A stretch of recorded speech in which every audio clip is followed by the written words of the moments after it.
So the class is being recorded, and this is week 6, the first day in week 6, and this is the TEFL, the AOU TEFL, you know, training course. Been together for 5 long weeks. They were quite interesting. We had a lot of interaction. You lived up to my expectations, and I'm hopeful that I also lived up to your expectations and that the course is meeting your expectations so far.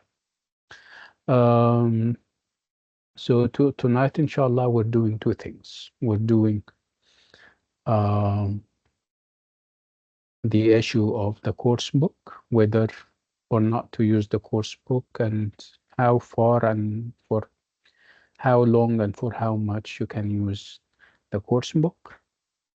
And I'll explain what the course book and the textbook is in a minute. And we're going to also go ahead with the rest of the skills. Remember, we started off the skills talking about reading. Today, we're finishing off listening. Let me just remind you that we not remind you, perhaps inform you that we're extending the course to 1 more week. And this is obviously a gift and a bonus. It's not that we, because we haven't finished, because we can always finish, but we take our time, as you have seen, which is, again, part of my plan to have you speak and reflect on your experiences as learners and also as promising teachers. So we'll extend the session so that we can, or sessions so that we can have or include next week. So we'll have 2 more classes as of next week. So we're finishing off Wednesday as usual, and then we will have 2 more classes where we're doing planning, and we're doing something about AI and how we can use AI to our advantage because, like I always say, AI is not all bad news. It can be used, it can be utilized in class, and it can have excellent results. Okay, so far so good. I remember that I asked you, we had 2 new videos, and both of them are on, and about the course book. And I remember very vividly that I asked you to go and watch them.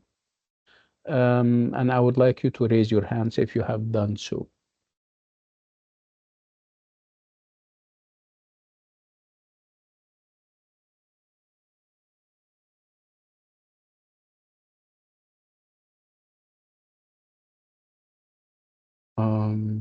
I can see 3 hands. Again, 2 videos for those who just came. I asked you to listen to and watch because they are part of what we're doing today. So if you haven't, so obviously you're missing out on a lot of things. If you haven't, and I can see that the majority haven't, which is obviously quite unfortunate, that would force us to listen to them, to watch them, and we'll do that. Can I ask you to drop your hands? Hello, doctor. So sorry, I just Yeah. came in. Are you talking about the course book videos? Yes. Have Yeah, you okay. watched them, Yeah, Fatma? Good. 2 of them, Nice. right? Yes, 2 of them. Yes, Yes. yes, yes. Okay, so we'll when we have finished talking about this ALT issue, we'll go and listen to them together. We don't have a problem. Okay, let me share the slides, and we are on our way.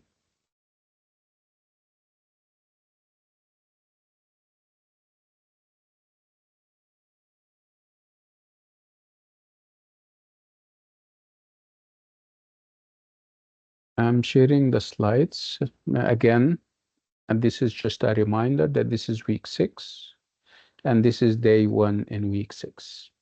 And like I said, we're supposed to finish by Wednesday. And as I said, we're extending the course 1 more week. Again, it's not that because we haven't finished, because we can finish easily and quickly, but it's simply because we need perhaps more time uh, um, doing the planning and also talking about the issue of AI and stuff like that. Okay, so let's move on. Remember, when we talk about ELT, we talk about these things, and I'm sure this is how we started. When we talk about ELT, ELT stands, of course, for English language teaching. We talk about language skills, language systems, methods, frameworks, assessment, and also ELT issues. I'm addressing myself tonight to the idea of issues and challenges. Just to remember, can you remind me of the issues that ELT professionals and researchers are grappling with as we speak? They don't have to be given in order because obviously there is no order for them. Um, I mean, remember them in any way you like. So issues means that challenges and problems that ELT, TEFL, and TESOL professionals and teachers are discussing or debating around and over. Just to remember any of that.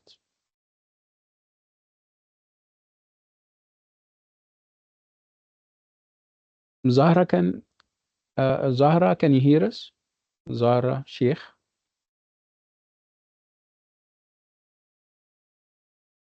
Zahra, I'm not asking you a question. I just want to ask you something else. If you're here with us, okay, that's fine, Zahra. So again, um, the issues that teachers are discussing as we speak, the issues that professionals and researchers like me and you are grappling with. Okay, Razan, you don't have to mention all of them, Razan. Take it easy on yourself, okay? Just give us one or two. The issue of teachers talking time. Yeah, teacher talking time is a big issue, right? Very good. Yeah, And give us the one issue more. Hmm. using L1. Yeah, using L1 in class. Whatever you mean by L1. The What do we first mean by, language or the native yeah, language. the native language or the first language? Yeah, the mother tongue. Very good. Razan, thank you Yes. so much. Okay, Budur, other issues? That thinking that um, language learners or any people who can learn language have high IQ, I think. Um, no, it's a debate, but it's I think it's not a big debate because it's a given that IQ has nothing to do with how fast or how slow you are in learning a language. It's not a big debate. Um, let's think of something else. Mia, They have a bad relationship with the student. you guys are confusing between. Uh, No, no, this is not what I meant. No. So Yeah, Bushra. the hesitate التردد يعني يكون Yeah, that this is an teacher issue, but who is hesitant, the teacher or the learner, or the both? teacher Yeah, it can be an issue, but it's not a big one. Yeah, that's fine. Any other ideas before I reveal it and spoil it for you? Yeah, Mia, go ahead. they can't manage the class. Oh, no, this is called improvising. Improvising means that you don't know, but you're coming up with ideas. I like the ideas, but this is not what I have in mind. Thank you, Mia. Mia. Bara. Maybe cultural differences and language transfer. Oh, Okay. that's fine. Let me share, and I Yeah. don't want to torment you. No worries. Let's share them, and I'm sure you're going to remember them when I show them to you.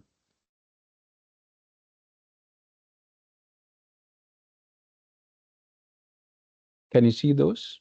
It's very big. Let me make it a little smaller.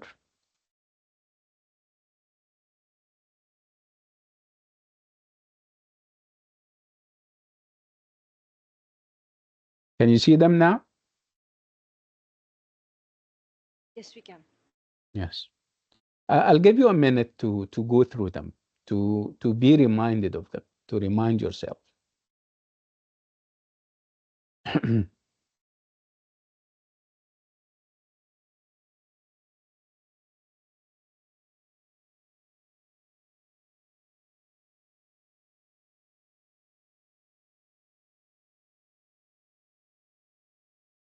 Okay. So what is it that we're talking about tonight? I mean, we're not going to cover all the issues because we have already touched on some of them as we proceeded. But today, we're part of the class, like I said, is on one of them. And obviously, it is the one that is circled or highlighted. Can somebody read it out loud for us? Go ahead. Can I? Yeah, yeah, go ahead. Okay. Text, course, book debate, pros and cons. Yes. So it's the issue that we're addressing tonight is the course book or the textbook debate. Okay, people are talking about the merits and the dismerits of uh, um, having a course book in class, having a course book, and also developing material from the textbook. So we're talking about two stages when it comes to the course book. The planning stage where you're planning for your lesson, and also when you are already in class. So when you are planning, are you going to be inspired by the course book? Are you going to use material from it? This is one of the questions. And within the class, are you going to ask them to open the books and use it? Okay. So before anything else, we were learners. Until very recently, we were learners. And we are lifelong learners. We never stop learning, obviously.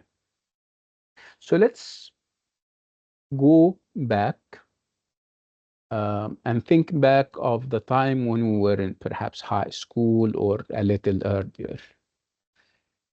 So did you used to have textbooks and course books that you learned from, that you shared with the teacher, that the teacher was working from? Raise your hands.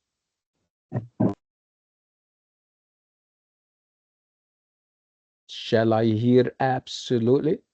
Yeah, because this is part of any government's school policy. I have, there has to be a course book. Let's talk about it. Let's have Hala talk about that. Hello. Uh, Hi, how are you? Are you awake yes. today? Yeah. Good. Um, I think that textbook matters in teaching reasons. Now, I'm not asking, Hala, Uh, I'm not asking you yet about whether you like the idea of having a course book or not. I'm asking about your experience in the so many classes that you have joined and the so many schools and stages that you have gone through Did you used to have a course book? Of course, yes. Yes. This is what I wanted to hear. Thank you, Hala. Okay, Razan? Yes. Yeah. I mean, your answer is yes. Yes. You used to have textbook or a course book. Yeah. Yes. Yes, also. And Oh, in some schools we used to have four different course books. yes. Some schools Yeah. we used to have seven. Yeah. For each subject, right? Yes. Right. Let me ask other people just to remember at any point. Uh, wait, doing something with the cam. Yes. Let me ask those who remember that at one point they didn't have a course book to go from or to go with. Do we have anyone here who had a class without a course book, without a textbook? At any point, can be at university, for example. Okay. So if the answer is no, it means that we're part of this system. And obviously, it's a universal system because we all come from different backgrounds. We come from different countries and from different school systems. Obviously, the course book is all in all, is very important. Okay, so why? So why do you think we have such a big need or preference for the course book? Why can't schools and universities go without a course book? This is my question. Let's go to Hala and then I'll give Mia the floor. Hala. So it's a source of information. Well, And and if you were the tutor, you would understand the curriculum and what to teach exactly. It's like a guide. yeah, it's a guide. Yeah, I like this. Okay. And being a guide is obviously good. Yeah, having a guide is good. Yeah, Mia. Actually, doctor, for me, we don't. I have the different textbooks, okay, but we don't use it. So I don't think it's important. So we have it because it's apart from the tradition, okay. So we and during my journey in education, in school or at the university, so we don't use the textbook. It's not something important, but we have it because it's something, and I don't know, from the tradition of education, maybe. Okay. So, but there was one. There is always one, right? Yeah, we always have this the training books or whatever, but we don't use it. So it was an uncolored book, so I use it to I used to color the picture in this book. Hmm. Hmm. Okay. Razan? I believe that the idea of course books can be beneficial not only for the teachers as a guide, but also for the students when they, for example, go back to their homes and try to study and revise at home. Hmm. They uh, They, they can they have might have something a to clear revise picture. from. Yeah, Yes, they might have a clear picture to reorganize their ideas and remember everything they took. that's a good point. Yes. Budur?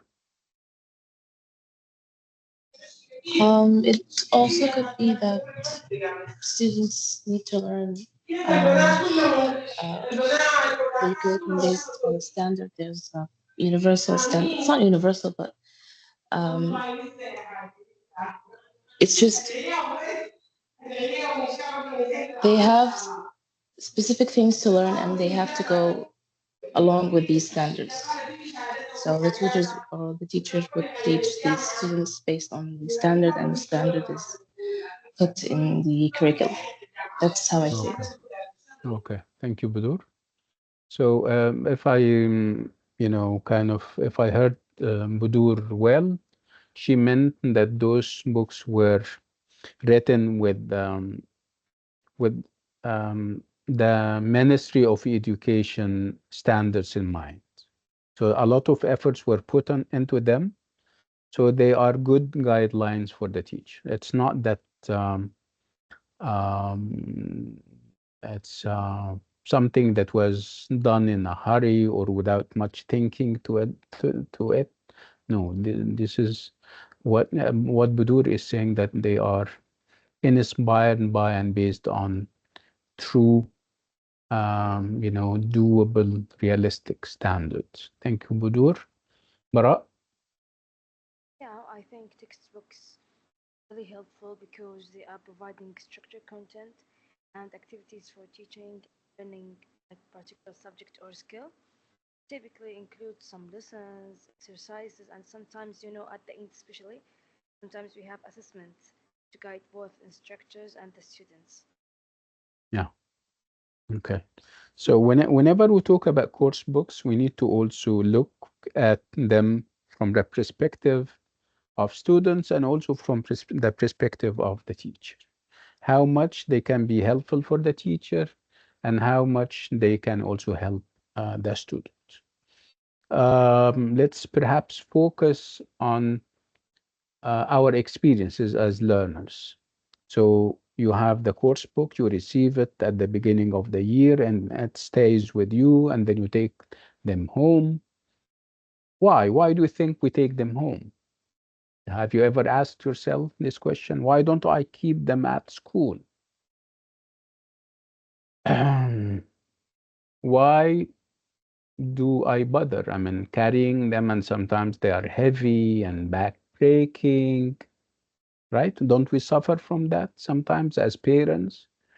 We keep accusing, schools of inhumanity for sometimes asking the students, our kids, to bring in so many books, right? So obviously, schools have a reason for that. So again, my question is why? Why do I take the textbook or the course book back home as as a learner or as a student? Yeah, Mia. Maybe because they think it's important and the student can use it to study or to review what he taught in the school. Yes, it's you can use it for revision purposes. Yeah, you can have activities within. You can, as a teacher, you can assign activities in the book, and they go back and do them. Yes. Budur. Obviously, teachers, sorry, the students take their books home. Obviously, they would have homeworks, as you said, Dr. Activities that the teacher had pointed out for them to solve. It is a form of practice for them. Okay. I mean, they must practice so they can grasp fully the lesson, and just to practice more of the lesson. So yeah, it's a Okay. form of Mm, practice. They have to take it home and practice also among themselves. okay. Thank you. Razan? I believe taking books home is very important because even the smartest student, if we didn't give him the order to take the books at home, he will obviously forget some main ideas from the lesson. Yeah. So when he takes the main resource with him or her, it will be easier for the students to refresh their memory. Yeah, that's a point. Yeah. Okay. So as a teacher, how can a course book help? If you're planning for a lesson, how can the course book help you? Hmm. Fatima, go ahead. For a teacher, for me, it's more like a reference. Okay, now I know this is the objective that I have to focus on the lesson that I'm going to teach. And then it also provides you with extra resources and materials, whether it's online or paper based. So it's just a nice resource for the teacher to use. Mm. And also, okay, let's say you don't know what you're teaching today, you just always very just quickly just see, okay, this is what I have to teach. So it's always it's important thing for a teacher because she needs to know what exactly she's going to be teaching. Yes. Can you afford not to teach from it? I mean, you obviously you're not your class is not on an island, or not on a deserted island. Obviously, you have supervisors and you have school guidelines and um, policies that you have to go with, and part of them is obviously that you have uh, um, um, a source, what do we call it? A course book to go by. Sometimes you cannot afford not to use it. If somebody comes in and you're telling them that I'm using authentic material, that I'm bringing stuff from here and there. Lots of people are very traditional in their way, and they think that it's their way, which is the course book or no, or the highway. Let me put it this way. So even if you're smart and creative and you're trying to go out of your way and bring in stuff from outside the book, you can be blamed for that, unfortunately. Um, okay, let's have other people sharing with us. Um, okay, as learners, but you see your teacher using the course book. And sometimes they use it very religiously. Very religious. It means that they stick to every letter of the course book, which is obviously something um, not very uh, recommended, if you ask me. Basma would like to share with us her experience as a Yes. teacher or as a learner. What does Um, let me Basma, let yes. me ask you. Tell us about your experience as a learner, as a student, and what the course book meant to you. And then move on. You're now, mashallah, a professional teacher. And tell us about your experience also with the course book. Yalla, go ahead. First, as a learner, actually, course book, it's not as important as the materials which teachers provided to us.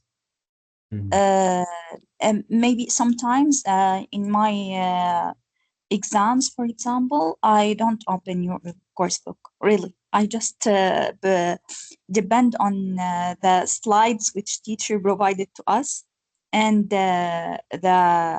this is honestly mm, and recorded lectures as I understood as me. This is mm, personal. mm, As I I understood the information by from the teacher directly. So mhm, this is me in my exams better than the when I read the course book, for example. mhm, Maybe it will be complicated for me, a little bit complicated for me. So mm. as a learner, no, I depend on the materials which the As a teacher, doctors. you mean as a No, learner because you're as a yeah, as a okay. learner. As a Mhm, teacher, vice versa. As a mm, teacher, I prefer to walk on the road, to follow even if when I teach, I can go out a little. But mm, as we said in our in the beginning of our course, of this course, giving information is or the information you provided to the learners, it's very important for the class management. So I prefer to follow the curriculum. Even when I teach, I can give another information. I can go out a little bit. But let me say that it's I'm walking on the road. I prefer to stay in the safe side. Yeah. So I prefer to follow the curriculum. Yeah, as a teacher. Yes. Yeah. Okay. Thank you, Basma. Al-Gawara. Hello, doctor. Yeah. Hi. How are you? Good, thank you.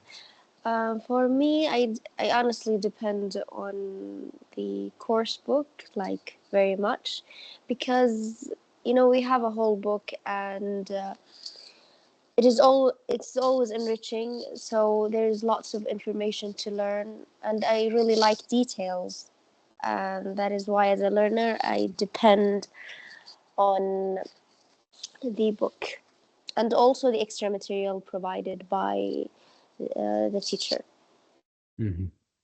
You're not a teacher yet, right? No, not yet. Okay. I'm not going to ask you the next question whether you'll be Yeah. would you use them or would you I'm use the not course book sure. or not? I mean, I Ah, think it will depend on it, really. yes. Thank Okay. you. You're welcome. And also the idea that you have, and this is something that somebody, perhaps this was Bara, the idea that it has activities and it's a resource book. It's a resource that you can go back to. I mean, why, if it's going to meet your goals, why would you invent the wheel and go and think of something else if it's there? So, uh, the idea of not using it entirely is wrong, and the idea of using it excessively is also wrong. It's about I maintaining agree. this balance. We need Yeah, balance, yeah. yes, you need to maintain this balance between, you know, using whatever you think is relevant and engaging, and leaving out whatever you think is not relevant or engaging. Remember, it's not a holy book. Let me put it this way, right? Fine. Um, so this is a big issue, and again, we people are now they go to extremes in saying that we don't need the course books anymore. We can come up with our own material. And if you ask me, this is a little bit uh, unrealistic and very tiring in my assessment. Again, remember, as a teacher, you have so many classes, you have to juggle duties, move from here and there. So to sit down and think of everything and come up with ideas um, single-handedly without the use of a course book, I think it's a little bit difficult and challenging nowadays, especially. So again, people need to think wisely about it. Discarding it altogether is bad. Using it excessively and for no obvious reasons is equally bad. Let's listen to the videos and then come back and discuss them. Again, I would like you to listen very carefully, and you may have a pen or a pencil handy, and I would like you to perhaps take down notes. Are we ready for that?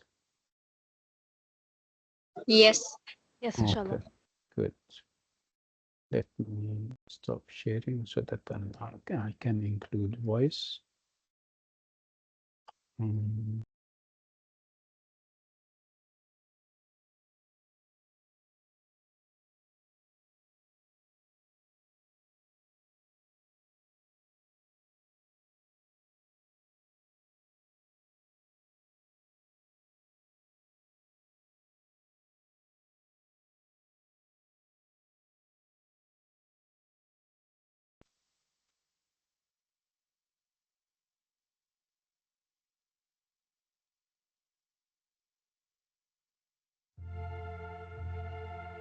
The struggle is real, creating lessons from scratch. Picture this, a fresh-faced teacher brimming with enthusiasm, standing before a classroom of expectant language learners. The catch? No coursebook.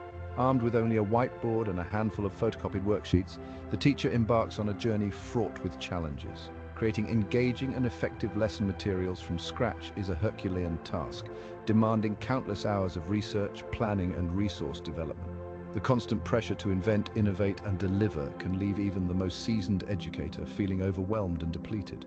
In my early years as an English teacher, I vividly recall the daunting experience of designing an entire curriculum without the support of a course book. The sheer volume of work involved was staggering, often leaving me feeling like I was constantly playing catch-up. While the creative freedom was exhilarating at times, the lack of structure and pre-prepared materials made it difficult to maintain consistency and ensure that my students were making steady progress. The experience taught me a valuable lesson.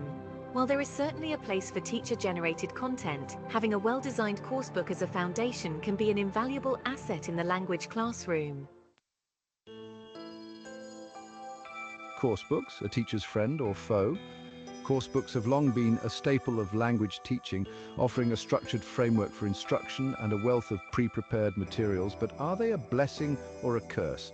The answer, as with many things in life, is not so black and white. Advocates of coursebooks point to their numerous advantages.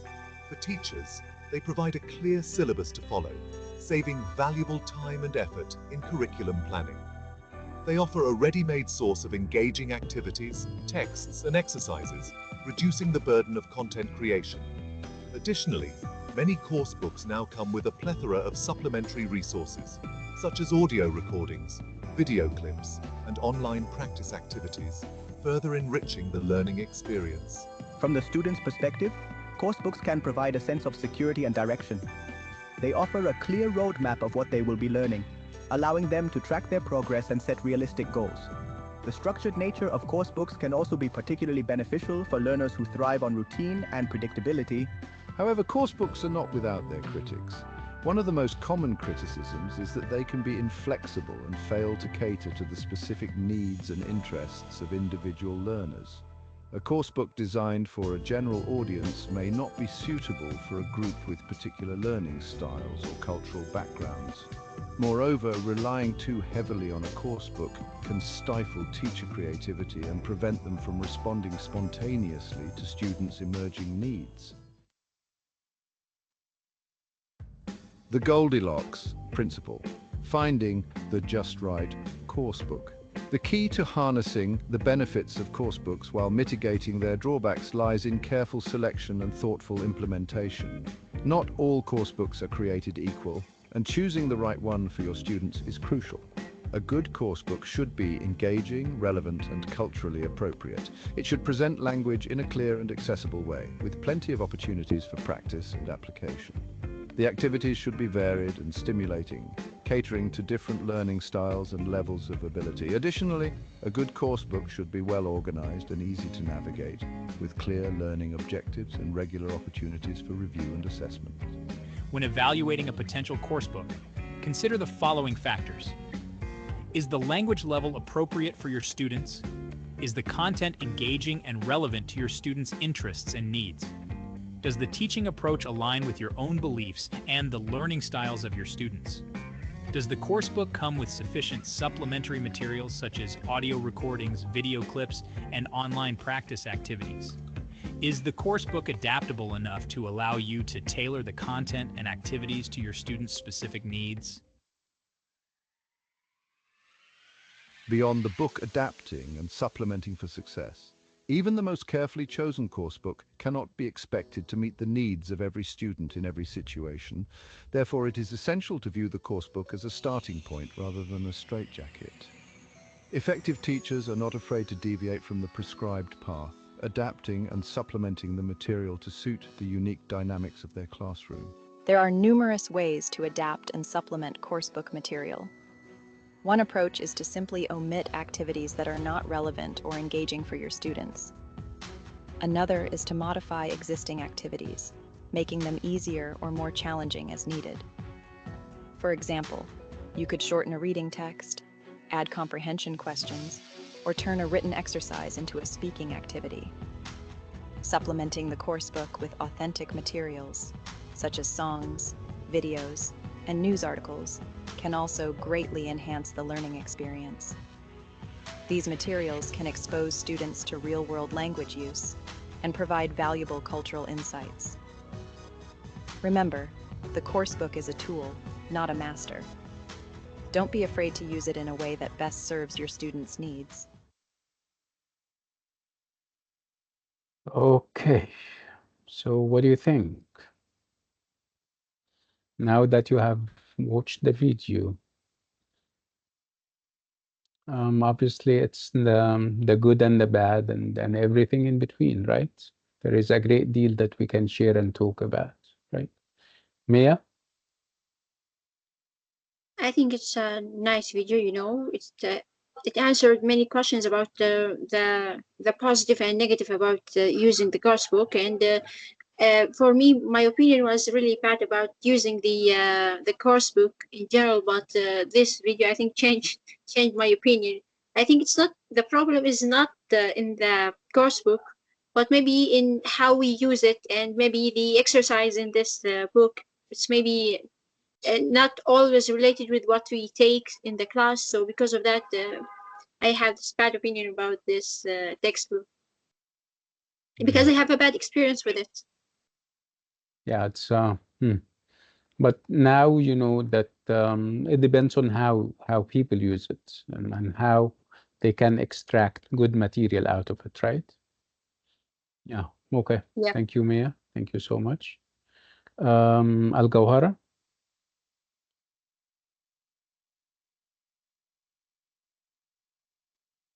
No, sorry, doctor, by mistake.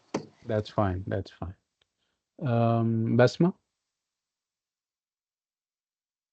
Yes, doctor.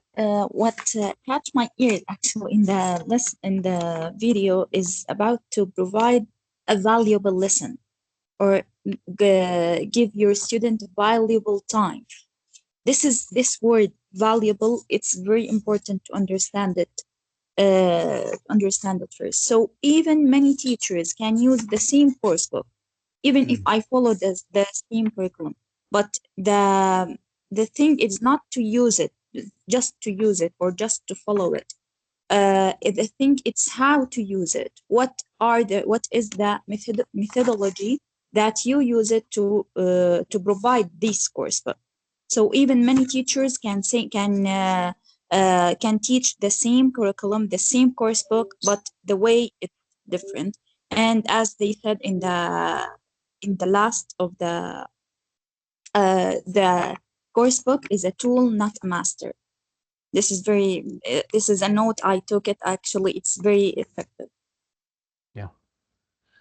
Thank you. You're welcome. Razan, go ahead. I agree with the points that were mentioned in the video because I also experienced the same idea that Basma mentioned when I was a student. I had two history teachers.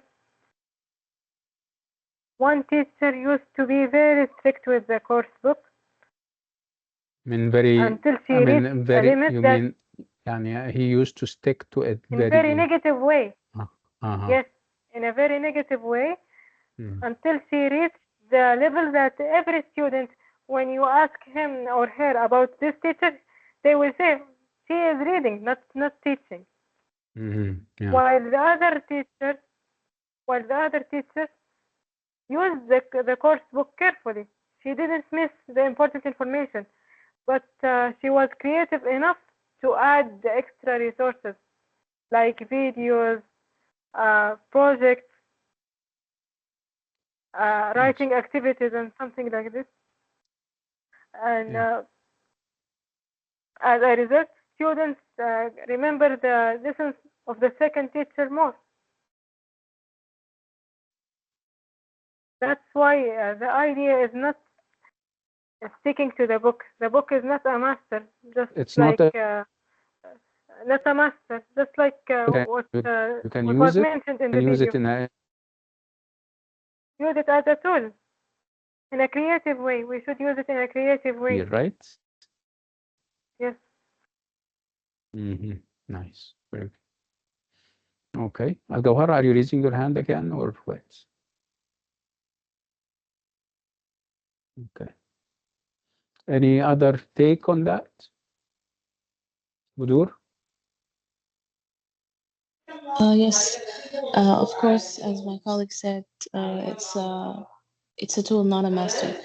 And in order to do that, also the teachers must uh, take in mind that what the students, their needs, the way they can learn, their cultural background, uh, just for the so they can take things from the course and deliver it to the students in a way that they can actually benefit from, not just whatever in the book. They need to take in consideration the students also with their needs, their specific needs. Okay. Thank you so much. Anybody else? Okay. So bottom line would be using the course book is not a bad idea, but you need to know how to use it, right? Again, when we talk about a teacher, we talk about two stages when it comes to using the book. The stage or the pre-lesson stage, and this is the planning stage. You plan using and inspired by the course book. And then when you're actually in the class teaching and clarifying, you also use the course book as a guide. You can give and assign exercises and activities from it, right? Again, you would also assign stuff from it for people to do back home. Again, it's good. And I mean, the idea of you know using the course book, like I said, is good. And when I decide to use it, I need to adapt it, and the word adapt is very important. Adapting means that you're not using the stuff as is and in the chronology and the order that it was given. Okay? Because when the writer of the book first wrote the course book, he was um, envisioning a perfect and an ideal scenario that may not be there in your class. So you know best and you know more than anybody else what the circumstances are on the ground. So you don't have to give the things in the order that they were given. You can, of course, skip activities that you think are not very relevant or not perhaps engaging enough, or not. Sometimes they are even not culturally sensitive. Whatever applies here in our context in the Arab world may not apply to other places. And again, there was this idea in the video that no course book is perfect, no matter how much time and energy and money even they have invested in the course book, there are always loopholes and gaps that you need to be aware of. So again, using it is not bad at all, but you need to adapt. And adapting means that you take some from here and some from there. You reorder the whole thing. You tweak the activity so that it can suit your aims more. So it's tweaking that you're doing, and we know it normally goes by the name of adapting. Um, okay, I think we have another video on this idea of adapting that I would like you to also listen to. It's perhaps shorter than the first one. Listen very carefully. Let's do it.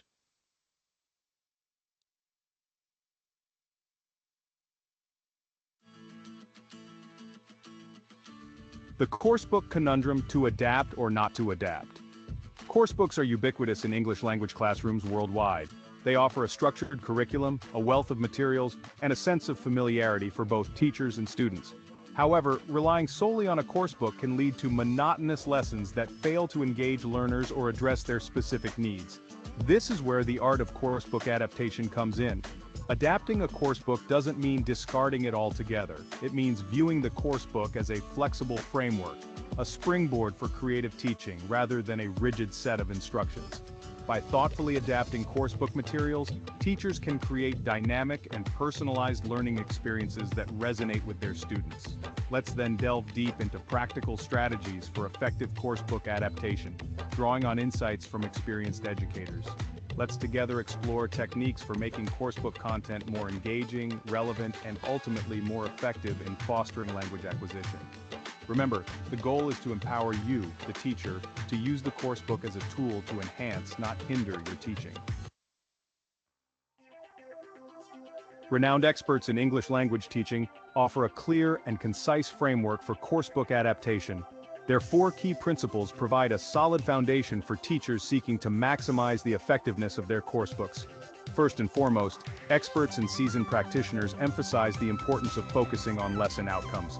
What specific language skills, vocabulary, or grammar points do you want your students to master in a given lesson? Once you have a clear understanding of the desired outcomes, you can then select, adapt, or even replace coursebook activities to best achieve those goals. Secondly, teachers are advised to be selective about the activities they choose from the coursebook. Not every activity will be equally engaging or relevant to your students. Carefully consider your students' learning styles, interests, and cultural backgrounds when making your selections. Thirdly, coursebooks often have gaps in content. These gaps might include insufficient practice opportunities for certain skills, a lack of cultural diversity in the materials, or simply outdated or irrelevant topics. Teachers need to be prepared to fill in these gaps with supplementary materials, real-world examples, or their own creative activities. Finally, experts and ELT practitioners stress the value of utilizing the teacher's book. Often overlooked, the teacher's book is a treasure trove of additional activities, teaching tips, and cultural insights that can enrich the coursebook content and provide teachers with valuable support. Before diving into a coursebook unit, it's crucial to establish clear lesson outcomes. What do you want your students to be able to do by the end of the lesson? These outcomes should align with your overall curriculum goals and address the specific needs of your learners. Start by identifying the key language skills, grammar points, or vocabulary that the unit focuses on. Then, translate these into specific, measurable, achievable, relevant, and time-bound, SMART objectives. For example, instead of a vague outcome like students will improve their speaking skills, aim for something more concrete like students will be able to participate in a role play using the present perfect tense to describe past experiences. Once you have defined your lesson outcomes, you can begin to evaluate the coursebook activities through this lens. Do the activities effectively target the desired skills and knowledge? Are they engaging and relevant to your students' lives? If not, don't hesitate to adapt, modify, or replace them with activities that better align with your objectives. Remember, the coursebook is a tool to facilitate learning, not a rigid script to be followed blindly. By keeping lesson outcomes at the forefront of your planning, you ensure that your teaching remains focused and effective. Experienced English language teachers have developed a wealth of creative strategies for making coursebook content more engaging and relevant. One popular approach is to use dynamic and interactive lesson starters that capture students' attention and activate their prior knowledge. Games, quizzes, thought-provoking questions, or even real-world objects related to the lesson topic can be effective ways to pique students' interest. Another key strategy is to personalize the content whenever possible. Encourage students to connect the material to their own lives, experiences, and opinions. For example, if the coursebook unit is about travel, have students share their own travel stories, dream destinations, or cultural observations. Incorporating local issues and current events into your lessons can also make the content more meaningful and relevant. Use newspaper articles, videos, or songs that relate to the local community or global events to spark discussions and encourage critical thinking. Don't underestimate the power of coursebook transcripts for listening activities. These transcripts can be used for a variety of engaging tasks beyond simple comprehension checks. Students can analyze the language used, identify cultural nuances, or even create their own dialogues based on the transcript. Finally, don't be afraid to seek inspiration from your colleagues. share ideas, exchange resources, and collaborate on lesson plans to tap into a wider range of teaching approaches and perspectives. Yeah. So what do you think? What's the focus here? Maya? Uh, I think it's discussing the same idea that the coursebook is not a monster, is our friend, and how to use it, how use it in the correct way, how to develop, uh, how to how to use it in the correct way, and how we let our students love it, not hate it, and how we can use it as a professional teacher. For example, like we should work on just the important exercises in this book, not and make everything easier to them, and use other sources, something like that. Okay. Thank you. Toka? It's talk about the main point. The course book is teach the teacher how using the course book as a tool to enhance, not to hinder our teaching. Nice. Very good. And it's a flexible framework rather than hard instructions. Yeah. It's not rigid at all, right? It's not inflexible, right? It should be very flexible. Yes. It can keep you also in check. Otherwise, you're going to digress and move around and come here and there. Yes, and these are very excellent idea. Anybody else?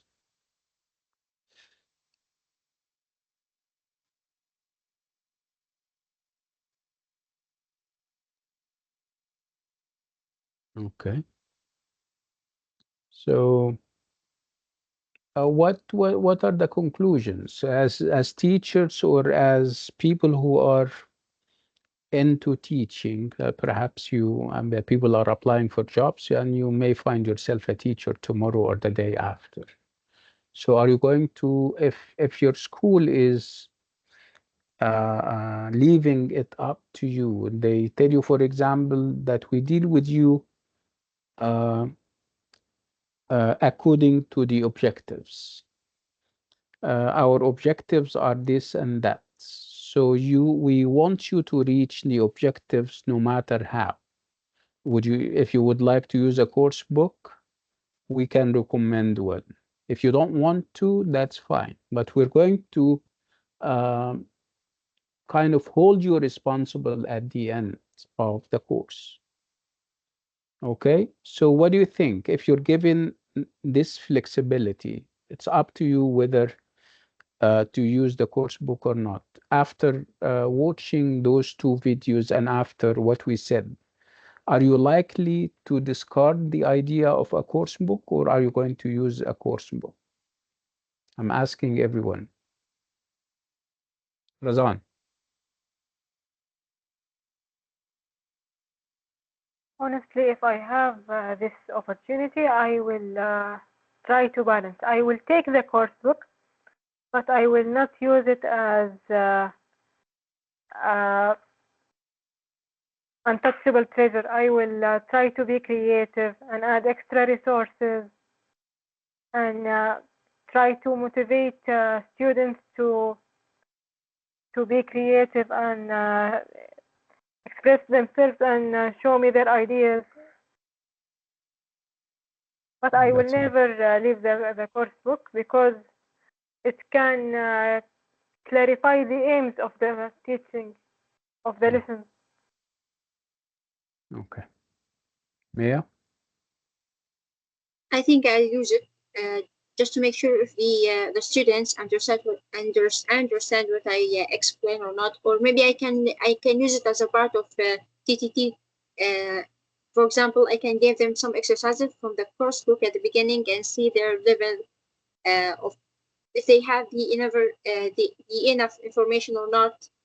So then I start to explain, depends on their answers. Yeah. Okay. Bdur? I would also use them both. I would also try and find the balance between the course. If there was any like a text that isn't on the student level, of course I need to see the students and how they would react to the course. If there's any altercation that I need to pair or to change, I will do that, of course. Give extra activity, be creative with the children, maybe even do some activities that the children would actually make on their own to any create something. Uh, me, the teacher, and the student can create something together, and yeah, basically use both. Okay. Thank you, Budur. Yeah. This was interesting, talking about the course book, the good and the bad, the cons and the pros. And we have perhaps highlighted the fact that it's an excellent resource provided that you know how to use it. Let's move to the other part of today's class, and it's going to be about listening. So let's move on. So again, we're still in the area of language skills. And of course, when we talk about language skills, we talk about listening, reading, speaking, and writing. And we said that those four skills can be divided into productive and receptive skills. And we said that the productive skills are speaking and writing, while the receptive skills are listening and reading. We did reading and we're moving on to listening. So listening is what we're doing, and obviously, and this is perhaps a disclaimer, we're not enhancing your listening power in your first language. We are thinking of what we call sub skills and strategies that can enhance your listening uh, um, capacities in a second language. And of course, we're not going to increase your ability to listen. I mean, as a like as part of your uh, perhaps physiological composition. No, we're not talking about that part. We're not talking about physiology. We're not talking about anatomy. We're focusing on the language that you receive through your ears. So, in a second language, to be more specific. So, this is what we're talking about. We're not talking about listening per se. We're talking about sub skills and strategies that can help us understand in the second language. Let's read this and see whether we agree. Um, these are statements, and I would like you to check and tell me whether you agree with them or not. The first one is the fact that we acquire our first language by listening. I don't know whether you agree with that or not. And the second statement is that the ability to hear and understand is fundamental to the ability to communicate and learn in a foreign language. Let's focus on the first statement, that we acquire our first language by listening. We acquire, and I would like you to raise your hand. I'm going to say the statement aloud one more time. We acquire our first language, our mother tongue, through listening. Think about it. Think. Perhaps reflect and see whether this makes sense to you or not.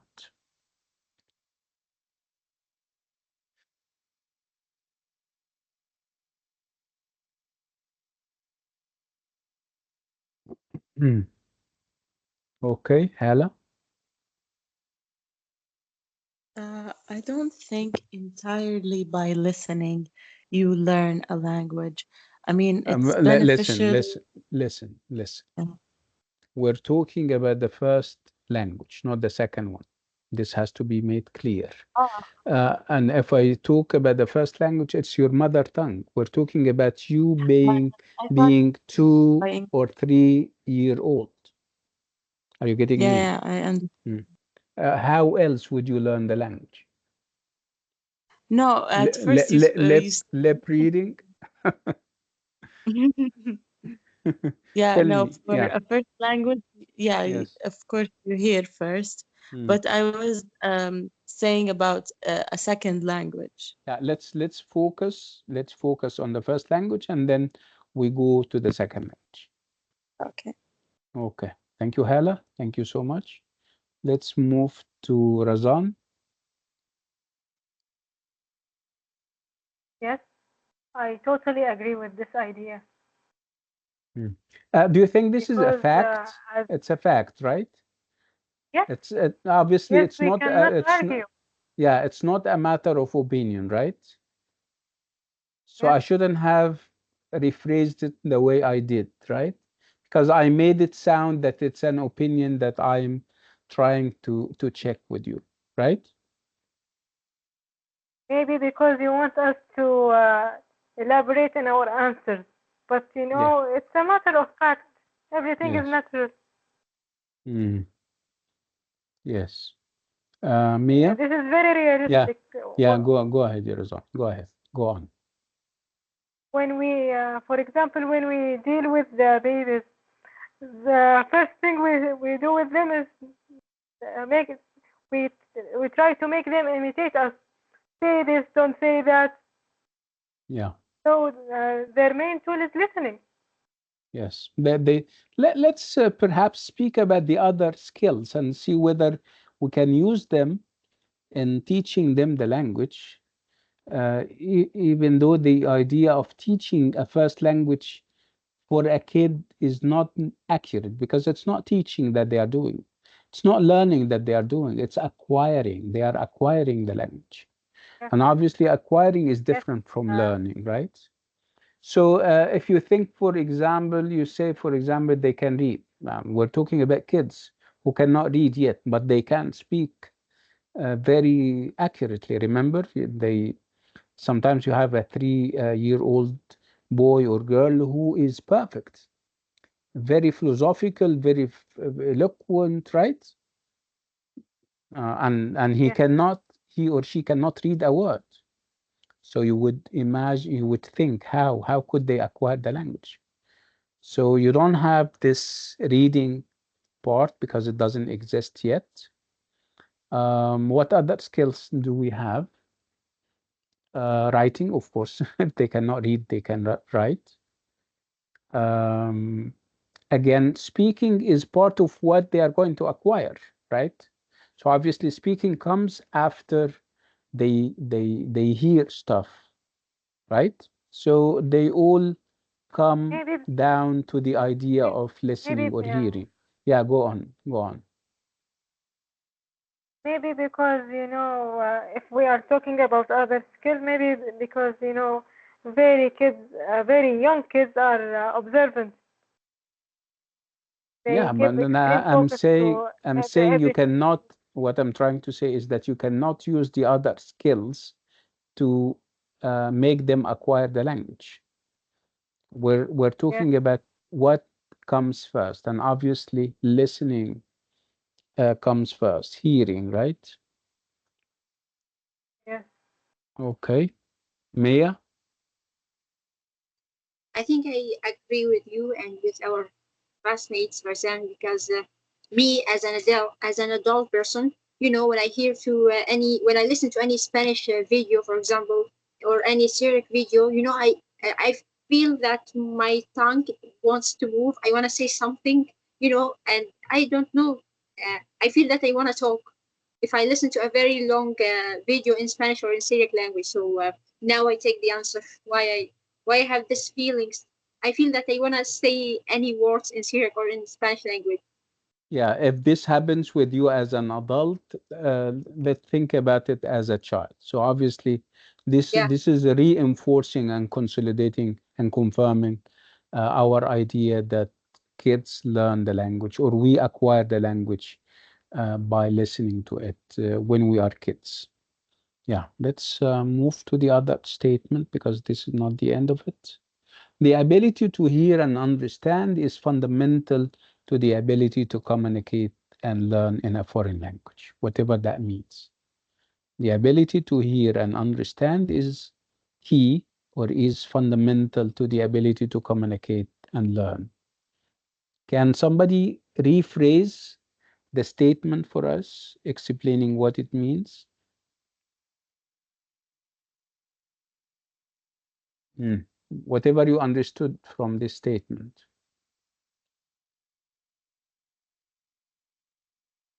The ability to hear and learn.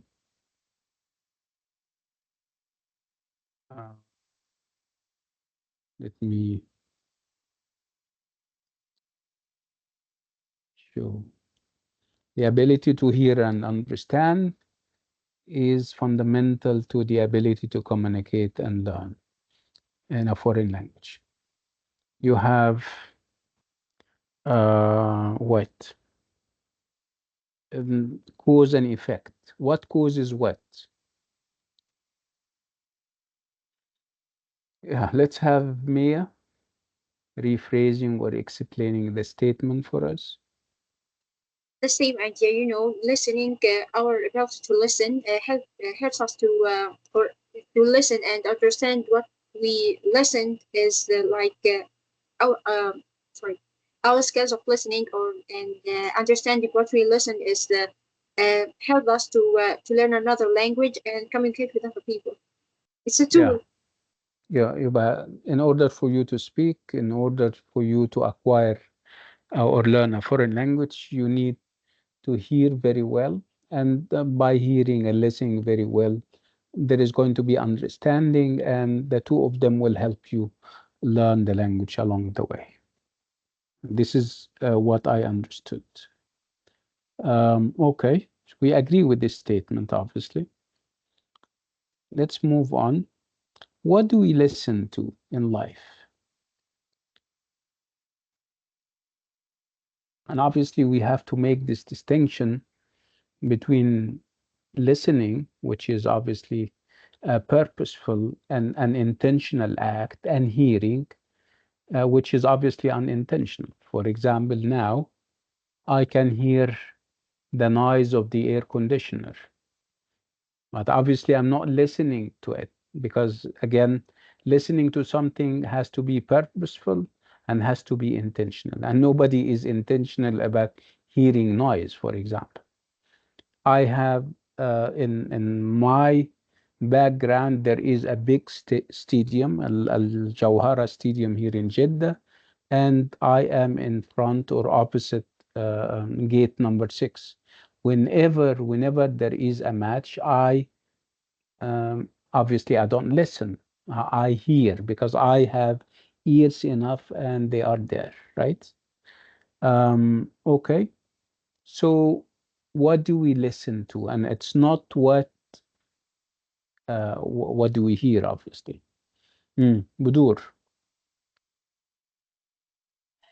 Obviously, we listen to music, Mm. podcasts, to the radio. Obviously, let me. This is kind of funny, and I'm sure Yeah. Budur is not going to take it, yani, personally. Whatever we're hearing and the noise that we're hearing in the background with Budur is obviously something that we're hearing, not listening to. Right, Budur? Did you? Now your last statement got me confused. I'm No, but sorry. I'm sorry for that. no, no, I'm just, yeah, no, we're fine with it. I'm just, yeah, this is authentic. This is an authentic example. How about that? Because as teachers, we are asked to use authentic material. It happens that you have authentic material. Okay, are you getting my point? Budur, would you like to continue? I I just would want to make sure sit that you this didn't, one you, for a you, moment. you did, you're not taking offense. No, no, no, not at all. Not at all. Not at all. Yeah, alhamdulillah, good. Um, okay, طيب, let's move to Maya. Actually, I can say that I can hear my heart beating, and Uh, maybe the noise of the conditioner, and just uh, yes, this is hearing, right? Not listening. So yeah. my question is, what is it that we listen to in life? This has to be meaningful listening, purposeful listening, right? There is a reason for us to hear something, and there is obviously meaning out of what we're listening to. So, what are some of those listening occasions? Budur said that we listen to music. Yeah, this can be purposeful, meaningful, because you listen to certain songs at certain times and stuff. You make the effort so that you can listen to them. Hala? Doctor, we're listening to you, obviously. Isn't that Yeah. right? Yes. We're Yeah. listening to Yeah. it. Yeah. Yes. Change This is for purposeful, right? This is, I hope, meaningful, right? Meaningful in the sense yes. that you get value out of it. Yeah, Uh, knowledge. yes. Okay. Let's talk about other situations where listening is there. I'm hopeful that we can have other people joining the conversation. Could it be television? Yes, it depends. I mean, if you're watching, if you're waiting for something and you go and watch it at a designated time, obviously this is listening. Uh, Can I say Quran? can you say what? Quran? Yeah, yeah, people listen to Al Quran. Yes, because part of it is that you have to think and consider what is being said, and this is a very high level of listening. It's not just that when احنا حتى مأمورين بكده, and whenever you listen to Al Quran, you need to think of the meaning and the significance of things, right? Yeah, a high level of listening, of course. Razan? Maybe we can take audiobooks as an example. Mhm. Let's talk about, let's go down a little bit and talk about our daily life. We listen to what in our daily life. If you go to a restaurant, for example, don't you listen to perhaps the waiter giving you the menu if they don't have a menu handy? We have this and that, and we have this and that, and right? Yes, If you're, for example, traveling and you're using a plane, you go to the airport and you go to the place where you have those different gates, and then you wait. Sometimes you wait and listen to when they are going to call on you on your flights. They are going to announce that flight number this and that will be in gate 7, right? We are now boarding. yes, Isn't that listening? yes, because it has Right? a purpose. Yeah, right. Like Hala rightly said, listening to a class. So this is obviously listening because it has a purpose behind it.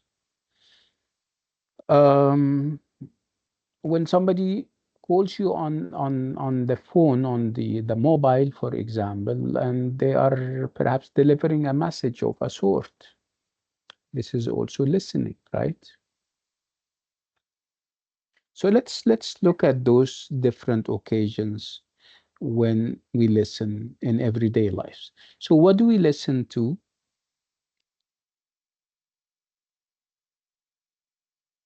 These are situations where we have to listen. So this is what we listen to. a radio news program, a TV soap opera, an anecdote, a train announcement, the lyrics of a song, a set of instructions at work, a waiter explaining the menu, an answering service message, or a lecture. So those are different situations where we have to listen, and this is what we listen to. My second question or subsequent question would be about the level of seriousness when it comes to listening with these different occasions. Do you think we are going to approach the listening act in the same way? Do you think you're listening, which is obviously very sharp when it comes to a set of instructions at work? Is it going to be as sharp when you're listening to a TV soap opera or when you're listening to the news? Are all the acts of listening created equally? What do you think?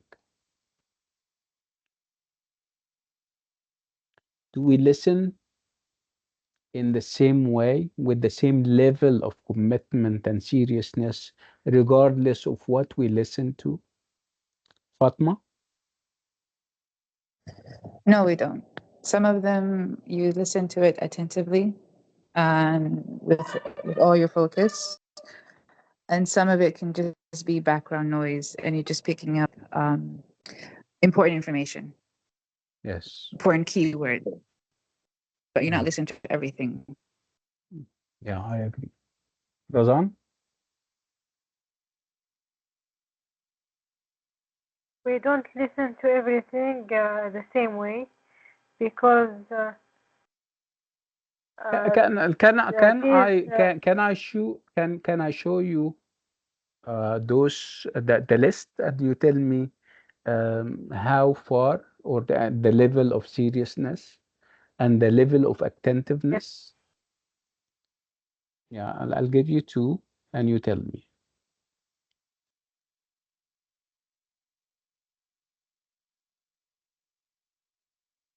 Okay, choose any two and tell me.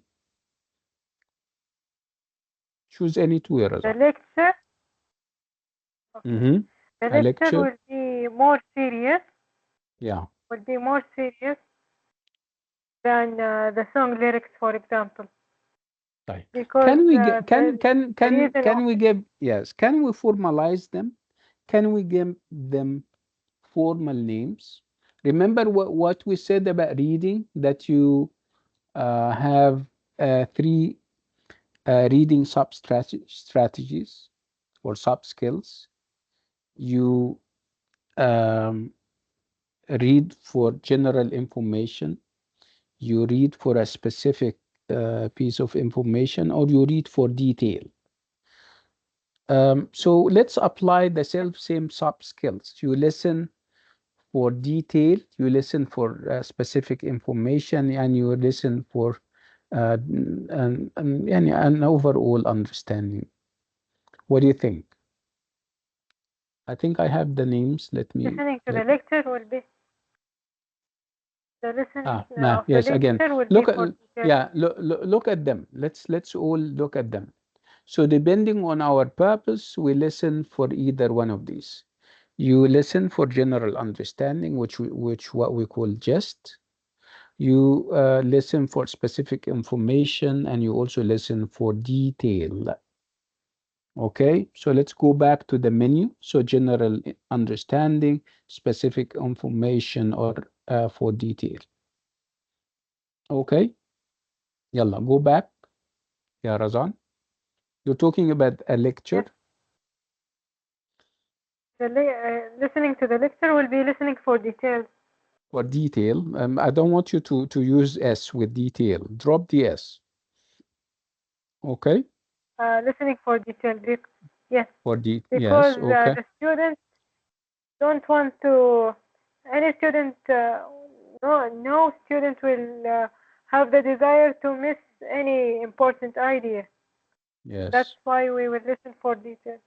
Yeah. Listening for detail. And obviously, this is attentive listening, right? Okay, choose another one. You were talking about lyrics, the lyrics of a song. So what kind of listening are you doing here? Is it as attentive? Is it as Maybe, serious? no, it may Mm. be a just Yeah, you're because listening. Mm.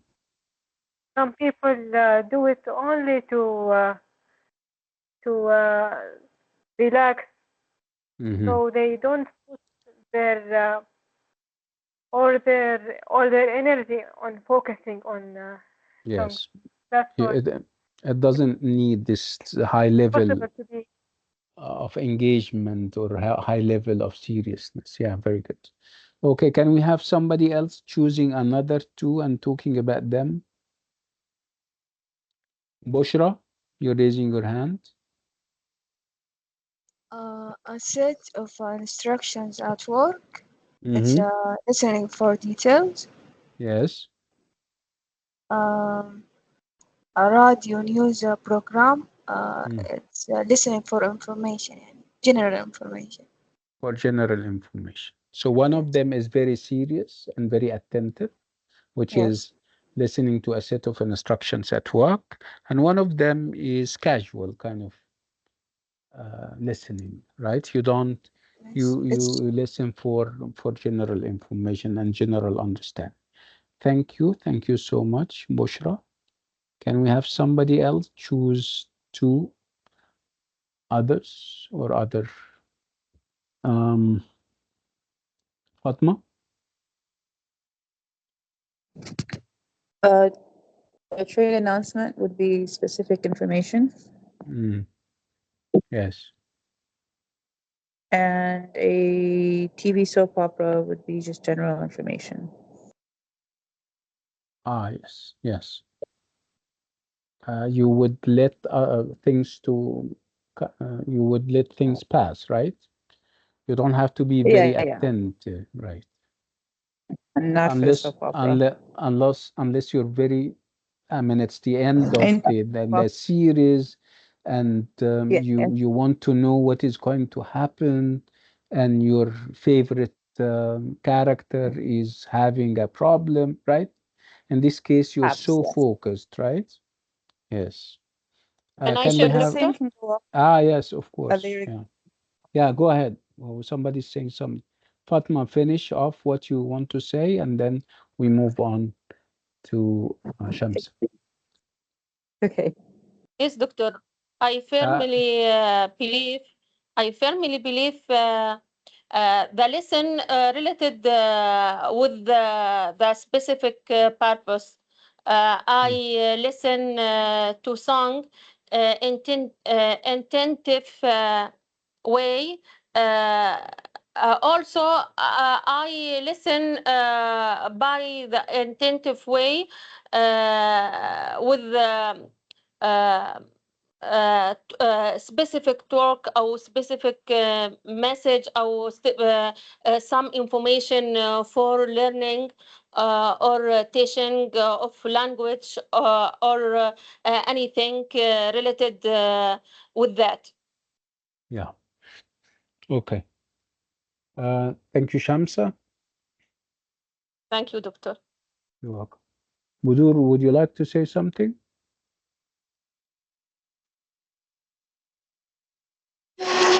Did they finish all of them? Because I'm not sure. I think the train and the waiter Mm, explaining the menu. About the train announcement would be for a specific detail. yeah. You want your specific where's your train is Specific. going and the Yeah. exactly and the waiter explaining the menu. I would say also specific detail or maybe either Yes. specific detail or Specific information. You mean the maybe train yes. announcement? Yeah, the train announcement of obviously it's specific detail about Mm. the waiter explaining the menu. Um, Yeah, you I'm have not to sure, listen. but maybe You have to general. listen You have to very listen very attentively. Yes, for carefully. detail. So this is, Yes. so this is listening for detail. Thank you.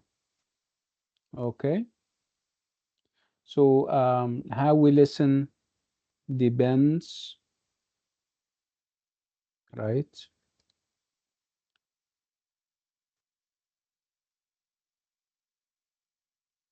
So see whether you agree with this statement.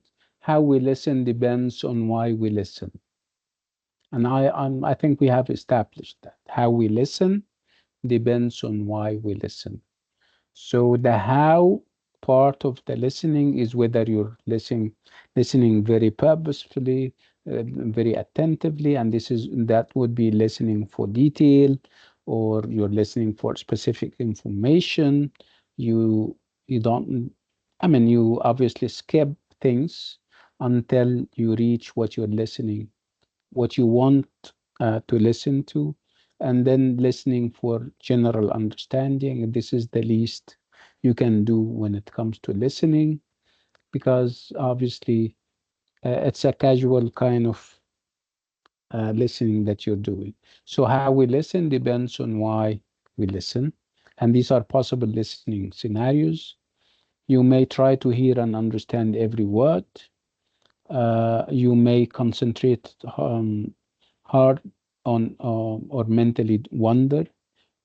You may switch off at times and monitor what we are hearing, what you're hearing for something that interests you.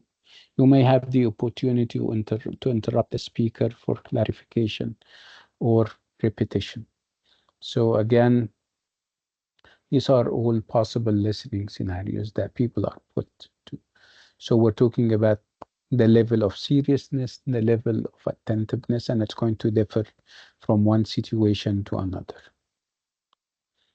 So do what? When do we do what? So I would like you to read this very carefully, and you may want to even take down notes and tell me. This is, these are scenarios, and they require different and varying levels of listening. So I would like you to read them, and then we talk about them. I'll give you 4 minutes because it's a little bit long. Let me make sure that it's big enough for you to see.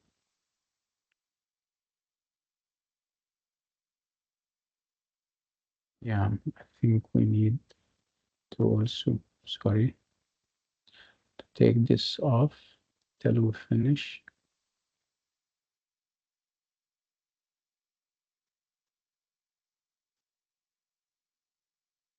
Go ahead, guys.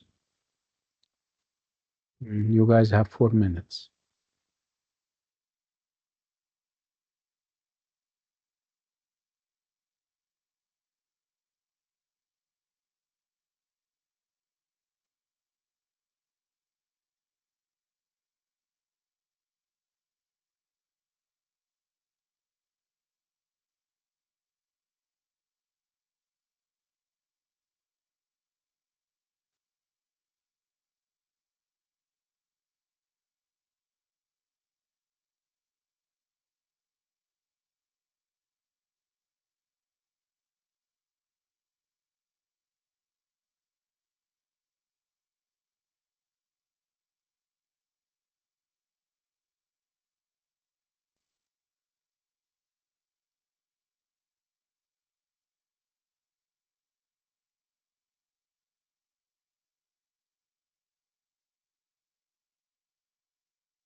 Okay, clear, everyone?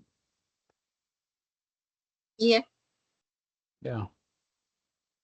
Can can we choose a scenario and talk about it? And obviously, we sometimes we have more than one scenario, and they are being put together because they belong together. So, what are we discussing?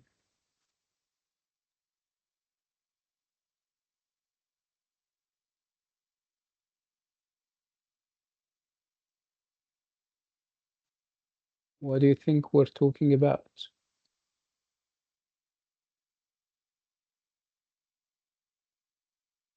Purposes of listening. Yeah. What are some of those practices?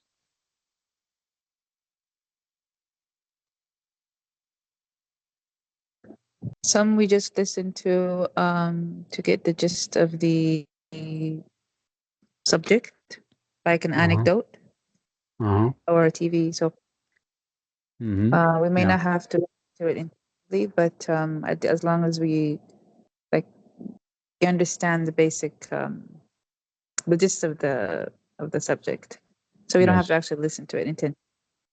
Yeah. But Not some we have. very. Yeah. Go on. Yeah, Go on. we don't have to pay attention to every single detail, but some needs our full attention.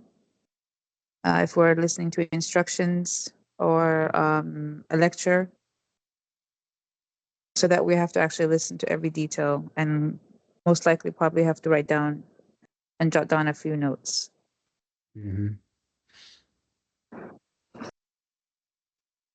Yeah. Amazing. Thank you. Let's move on. So, depending on our purpose, we listen for either one of these. Like we said, listening for general understanding, listening for specific information, and listening for detail. Can if you still remember when we spoke about reading, we spoke about the fact that reading is a mental process. Listening is thought of and perceived along the same lines. Listening is also a mental activity and a mental process, and a lot goes into the act of listening. So again, those processes are mental or cognitive, and they involve two mental processes. One of them is the bottom up processing procedure, and the other is the top down processing. Remember them? It's the same thing. Just to remember what bottom up Yeah. means in reading, it's the same. If you still remember what top down processing means in reading, it is the same here. But let's talk about them again. Tell me which is which. What do I mean by top down processing? What does this involve? Yeah, raise your hand. Top down and bottom up. Let's start with top down. So if I'm listening or reading and I activate this top down facility, what happens? Bushra. The top down, it's the when I collected the words and the grammar, and then I speak, right? It's the other way around. But When I hear, the top down has to do with your understanding of the world, your world view, whatever is from outside the listening. Let's have Maya speak about that. Top down, Maya. I think top down is the output, like I have many information. For example, I have many words and then I say it It's not or about the understand. I words. understand. No, no, it's not about the words. It's not about the vocabulary. It's not Knowledge. about the grammar. It's Knowledge. top knowledge about the world, knowledge about the context, the culture, right? So Yeah, and you, I it's like some kind of what we call schemata. You know what schemata mhm. is? Schemata in linguistics, where you have background knowledge about something. So the more background knowledge you have, the more likely it is for you to understand something. Okay, this is Yeah. top down. Let's move to the other one, which is bottom up. Yeah, yeah. Can we have somebody explain it? What are the requirements for this kind of processing? Mia? Maybe the knowledge that I already have, my background, something like that. No يعني هيبقوا زي بعض يعني البوتوم up هتبقى زي التوب داون. احنا قلنا التوب down is about the knowledge that you have about the world, your world view, the culture.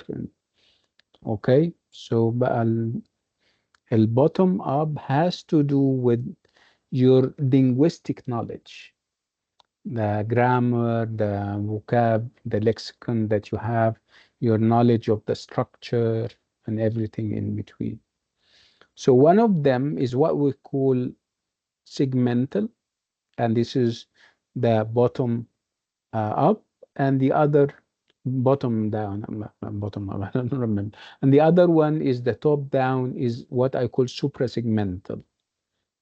Okay, I'll give you a couple of minutes because you don't remember them. I would like you to read them very attentively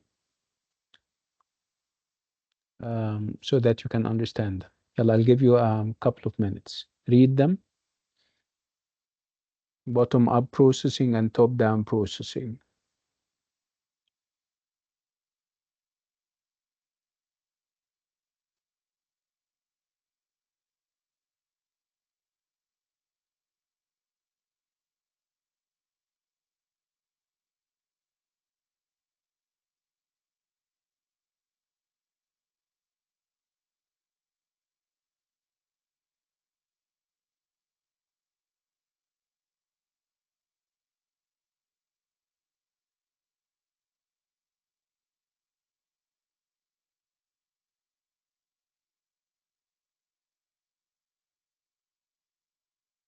So again, what does the cognitive act of listening involve? And what mental processes do we deploy while listening?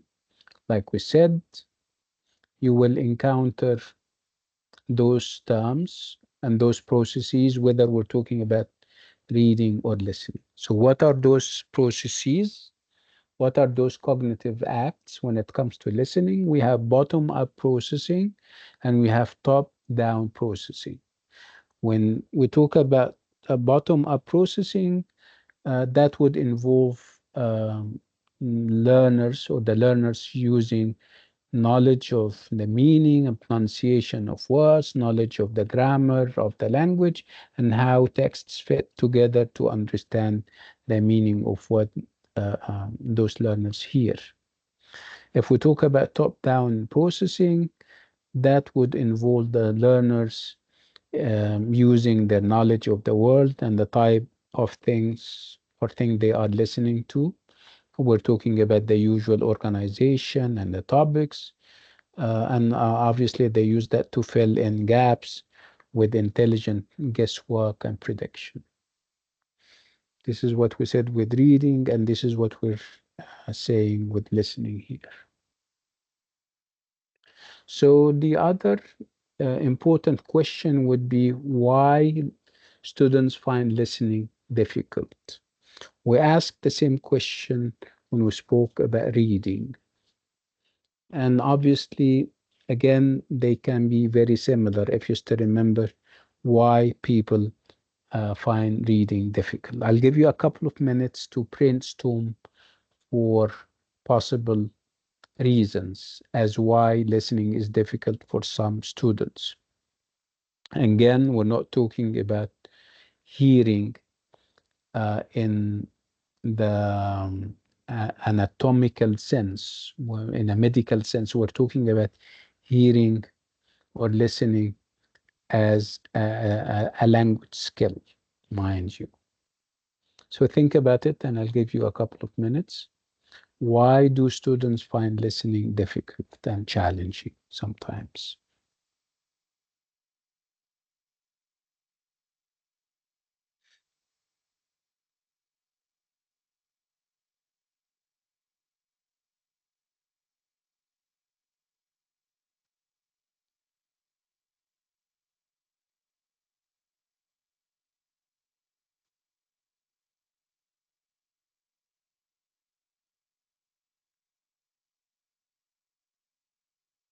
Any specific reasons why students find listening difficult? Any idea? Yeah, we have so many hands, mashallah. Okay, Al-Gawhara? Yes, doctor. Maybe because the pronunciation is different from one person to another, and the accent has to do with it also. And some people may speak fast, so I cannot control them. So it Yeah, would be that's difficult. amazing, mashallah, amazing. Amazing reasons. Thank you, Al-Gawhara. Hala? Thank you. Yeah, I was about to say accent as well because there is British, Australian. There's Yes. plenty of accent other than Arabic accent as well. Yeah. Nuanced, we call it nuances with accent. I mean, it's something that, yeah, sometimes those varying accents can cause a problem, can cause a stir. Yes. Bara,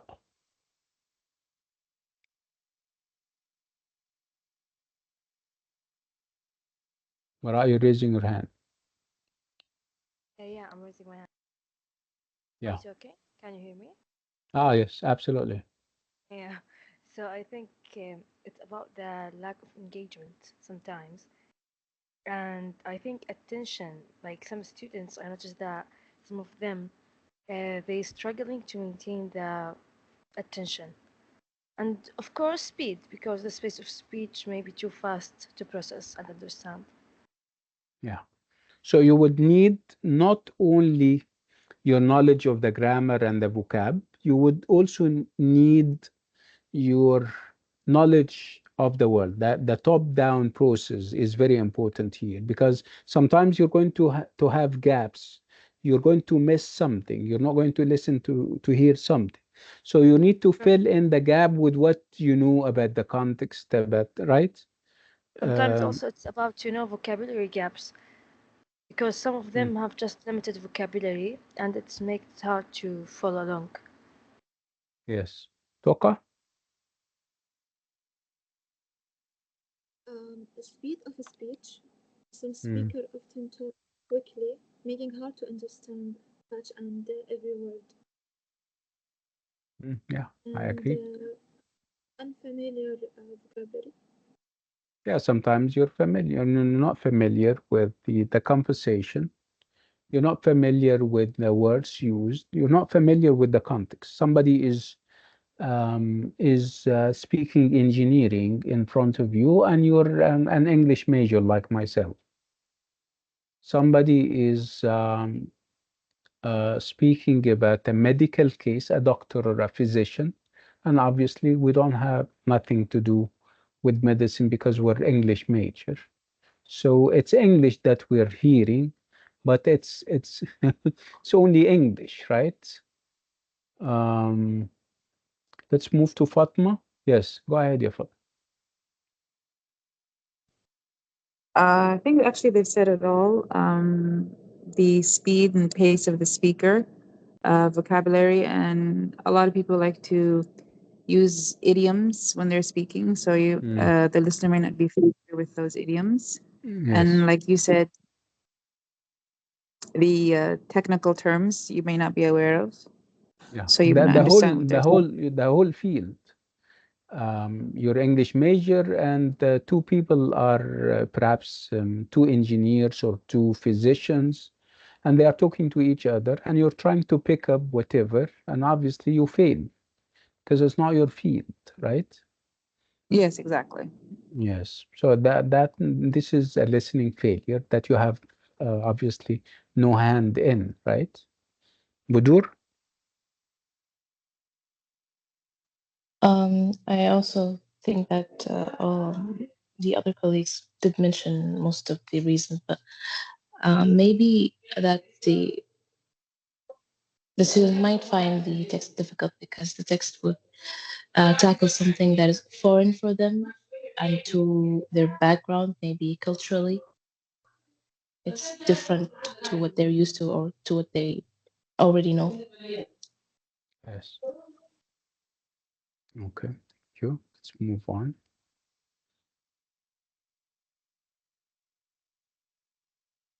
So look at this. Read this on your own.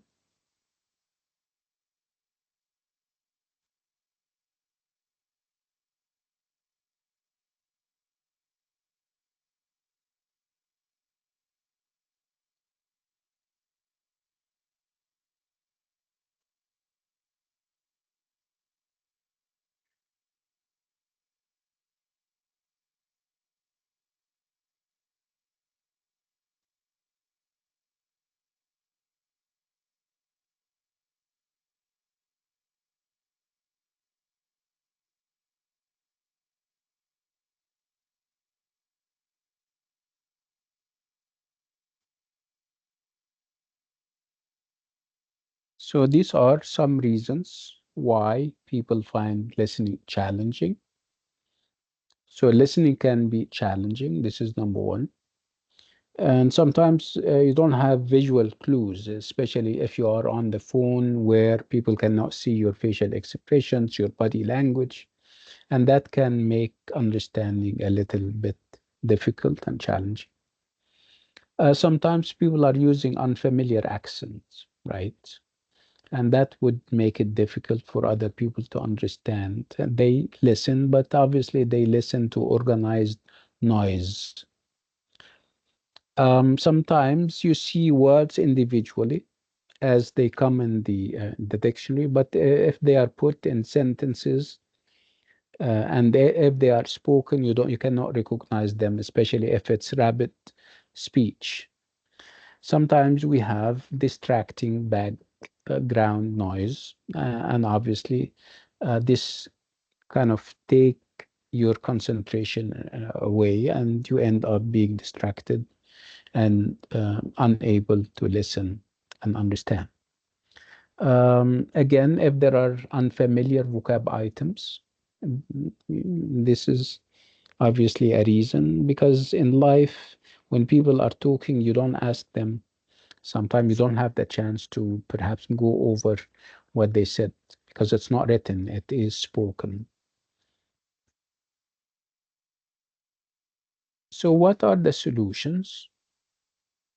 Um, I'll think I'll stop on this note, and I would like you to think of solutions for those kinds of problems. How can we make listening accessible, especially in class? We'll leave that to next time, inshallah. I'll stop the recording here because we're done. And then if you have questions, we can talk about them when we turn off the recording. Bye bye.